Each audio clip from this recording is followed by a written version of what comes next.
What's up, YouTube? What's up, guys? So here we are today in South Lyon. We're doing a quick little 3-yard concrete pour. Thankfully, the concrete truck came late and it rained. So there's that. That was super awesome.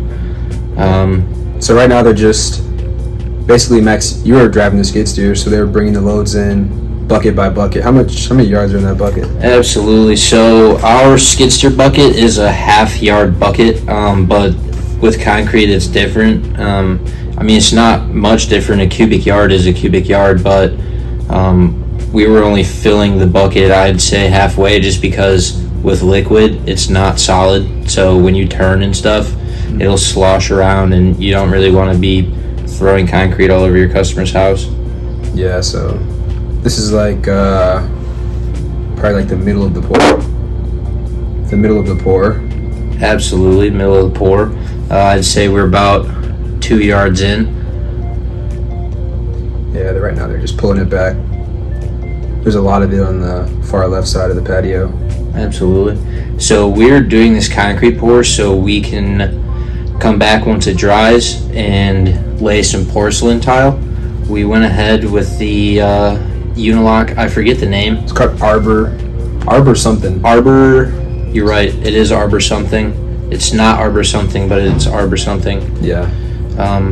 Super cool. I remember when the concrete first started getting poured, it was super hard. Antonio was like, "Yo, add some water to it."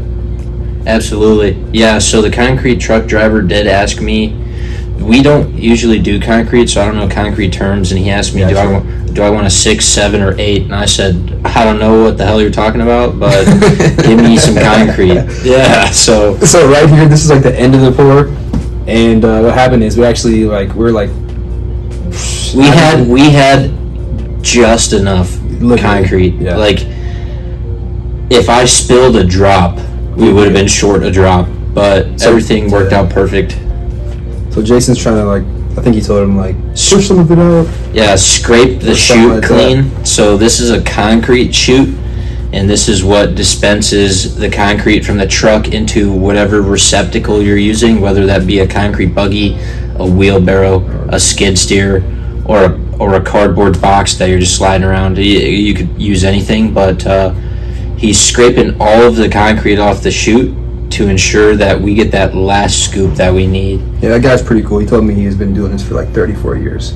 He was joking with me. I was like, "I'm sure you know what you're doing." He's like, "Yeah, only 34 years." And I'm like, "Yeah, not even that. I haven't even done this earth that long."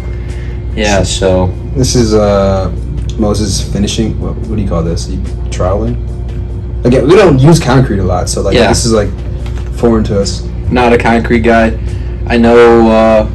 I wouldn't call him finishing it, because if he was finishing it, he'd be very bad at finishing. But I would definitely say he's floating it. I don't know. Yeah. Floating. Because our teammate Freddie was like, "Hey, I don't need that bowl or the float anymore." You know what's hilarious to me, Josh, is we know everything about pavers, but we know nothing about concrete. I know that he's using a float. I think. I'm 99% sure. But, yeah. So that backside where he's, kind of stepping off right now, that's, the part where we, had to put, the littlest amount. I went to Home Depot to get some more bags, but they used one bag. They used one bag and then just, mixed it in the wheelbarrow and then spread it. But it was literally nothing. It was probably the perfect amount. We don't use concrete, so I had to ask a buddy in Colorado what he said. He said, "Yeah, 3 yards would do." I think it did pretty good. But yeah, this one doesn't have to be perfect, because you'll see in a second that we're going to be using some sweet porcelain tile. But yeah, this is Moses just finishing it.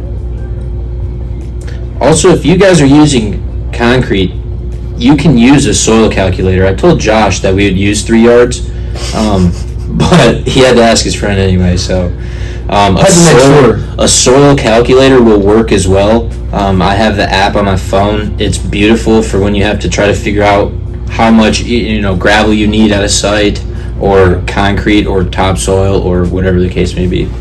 So you can't see me, I guess it was turned a little bit to the left, but Freddie and I were talking because I was concerned that on the left side, what you guys don't see is pavers. We have a paver portion, and then there's a middle part that's going to be the porcelain tile, and then another paver portion that's a walkway.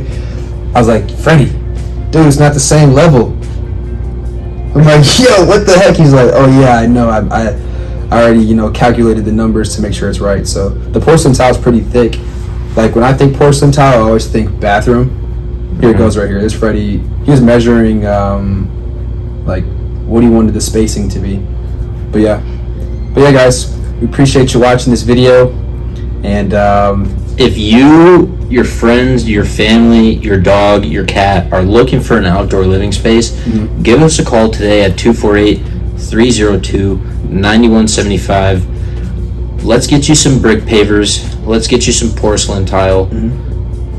And let's have an all-around great time doing it. So we look forward to working with you. Thanks again, guys.